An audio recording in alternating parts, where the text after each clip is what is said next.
Mississippi mud. I know, but doesn't have mud, and you can't say I don't want fruit, I want mud.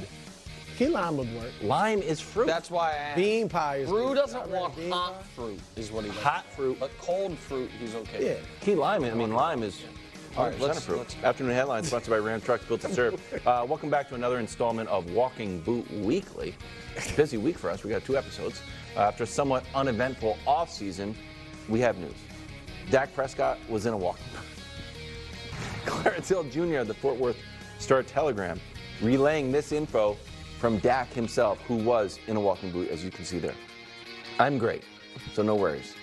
Last time I went deep sea fishing, my ankle swelled up. It's the same ankle as the 2020 injury. It's the same issues. So, Brew, I guess there's nothing to see here. No, the question is to you, Wilds. Yes. You're not asking the question. Yes. Which is for the audience so they know. Yesterday, Wilds wanted us to lead the show with this, was angry that Brew, myself, and Dusty overruled him, and then tried to take some odd victory lap mid-show when the Fort Worth Star-Telegram wrote it up. Now that we have this update, that it is a precaution he regularly takes when he's deep-sea fishing for a 4-year-old injury, no one. are you still on Hobble Watch? Well, 100%. And here's why. I will remain vigilant on Hobble Watch, much like astronomers are on meteorite watch. Look, there's a strong chance it's absolutely nothing, but there is a small chance it's absolutely devastating. Wait. That's what Hobble Watch is. Devastating? A small chance. When they're like, hey, here comes a meteorite into our orbit, all eyes. All eyes on the sky. That's me. When a guy is wearing a boot, Patrick Mahomes was at Wimbledon. Do you think it would be noteworthy if he sauntered up to his seat wearing a walking boot? Yeah. Or we would just not cover it? No, I think it would. If he says, last time I was in Wimbledon, I climbed the stairs. Every time I go to Wimbledon, I wear a walking boot. Ankle swells up. These Brits are clumsy, and I don't trust them. Anytime any quarterback has a walking boot on, my antennae are up in a major way. That's why I'm the editor of Walking Boot Weekly. When guys are wearing walking boots, I'm reporting it. Nick, or at least commenting. I have to say this, and on behalf of Wilds, we mocked him when Giannis went down, grimaced, and Wilds did. What'd you say? He was writhing in pain. And lo and behold, weeks later, it ended up being something. But still, I'll give you that. But Thank you. I don't think it's anything. Thank you. It's not anything. Unless they're going to be playing their playoff game on an aircraft carrier on the open seas, I don't think he's going to be in a walking boot. I think he's fine. That would actually be pretty awesome. You know, they should have that, aircraft carrier game. A lot of people would watch it. Okay, so I actually have a lot of experience with injuries and all this type of stuff. So I actually have a few thoughts that I think are incredibly relevant and direct experience with regards to this. I don't want to say that it's something, and I don't want to say that it's nothing either. There could be a few things that could be taking place here. First, let's just say that we're taking Dak at his word, right? That he didn't accidentally kind of re-injure it, have some sort of trauma, right? Some sort of physical thing that he rolled his ankle, he landed weird when he was doing whatever, working out, right? It could be so many various things. It could be him just dropping a 5-pound plate on his foot, from 5 feet in the air, 2 feet in the air, right? Like the littlest things can kind of just cause a flare. So let's just say that this is actually indeed something that can kind of just happen to him here and there, because he did hurt his foot. Now, I've said this a lot in previous videos around injuries, is that you're never 100% recovered. You are never 100%. No matter what, once you get injured, if it's like a legitimate injury, like a tear or a fracture, whether you get surgery or not, you are never 100% fully recovered.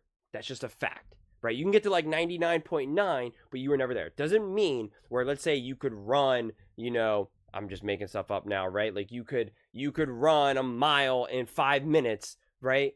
And it doesn't mean that you can't get back to running that mile in 5 minutes, but you're going to have extra soreness afterwards, some swelling, some extra stuff that you have to kind of deal with. And the example that I've used now lately is really what Travis Kelce said best. He's like, I've had 10 surgeries and there's not a day that goes by that I don't feel them, right? Travis Kelce has made full recoveries on all of his surgeries, but it's all this extra stuff now that he has to deal with, that extra pain, the extra soreness, the discomfort, whatever it may be. And as someone who's gotten injured many, many times, multiple surgeries, upper body, lower body, everywhere, like I know from direct experience, and it was actually one of the most disheartening moments when I had my first like true injury when I was a little bit older, and and now I'm the one that's like really talking to the physical therapists and the surgeons.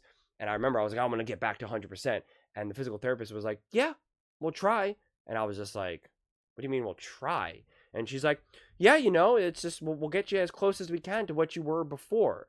And it was like, what do you mean? Like, I thought I just go to the doctor, I got the surgery, and now I'm going to be like better, and I'll go to physical therapy, right? Like, it was like, you still have that kid mentality of like, when you get a cut, you get a boo-boo, you put a Band-Aid over it, and then it just heals, right? It's not like you have lingering blood and lingering infections and lingering this. Obviously, if it all heals properly, like, you're just like, I get a scar and I'm about my business. But that's just not the way how the human body works. And so it could be that this is something that flares on him. It does give him some extra swellness, some extra discomfort, whatever it may be. And for whatever reason, when he is out fishing and stuff like that, whether it be because of the motion, I don't know, right? It just could be where he's at in the world, where he is fishing. Like, I don't know enough about deep sea fishing, quite honestly. But it could be a legitimate thing that kind of flares up on him. Now, the curious thing is he saying that he only does it when deep sea fishing? Because it's just like, because here's the other thing. I've injured my foot actually, and have a brace that I would like periodically wear. And the truth is, if you're doing something more leisurely and more fun, like you're on vacation, you're deep sea fishing, whatever it may be, that's when you're not going to wear the brace. Because you're hanging out, you just want to relax. You don't want to be in the brace. You'll wear the brace around home, or maybe if you have to do a lot of other stuff. Like, it's hard to say because like he only has so much to do, because his ultimate priority in his life, at least professionally, is to play football. So this idea that like if it was just a precaution, I don't know if I buy that 100%. I really, really don't, because also that boot is not going to stop you from swelling. There's nothing in that boot that's going to stop him. That's just a common, based off of what I can see, that is just a standard boot. That is what that boot does right there. That boot does two things, okay? It keeps your foot immobile, so it can't move, which now can help tame inflammation, swelling, and pain, as well as it makes you now take less weight on it. Because what it is, the way how that boot is now, it's done in a way where now you're not going to get the same amount of force on that foot. That's not there to stop you from swelling. That has nothing to do with swelling. So like that's where the things like don't necessarily add up in that regard. So it's just a weird thing, quite honestly. And it would be one of those things where that boot, and I don't know if he's coming off the boat or if he's like walking onto the boat at that point. It would be one of those things where like you'd put it on when you're on the boat. Then at that point, like you would you would just be like, again, it's just a weird thing to do. Like, I just know from my own experience of all this soreness and some of the issues that I could have, and maybe some of the swelling and stuff like that. Like, I get it, right? But it's just like, if it's done in a way where like deep sea fishing is not very physical in that regard.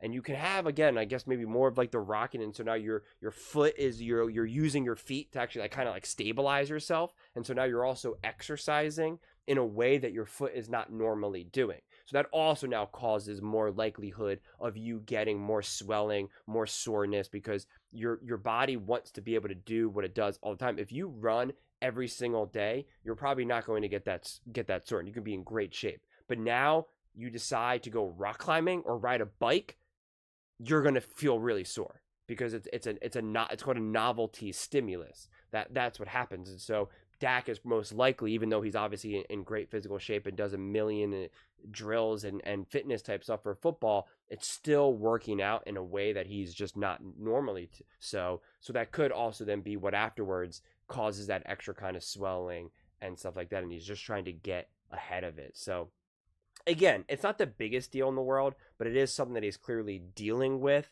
But it's definitely a weirder thing, because I don't know, because I'm just like also thinking, like, if I know that deep sea fishing aggravated my foot and I'm a quarterback and I'm a couple months away, a month away or so from like preseason and stuff like that, like, I probably just wouldn't go deep sea fishing.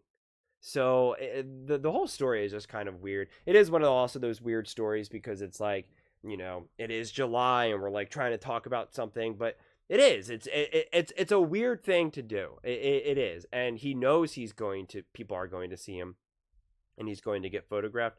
Again, to emphasize, I don't think it's the biggest deal, but it's definitely also not no deal.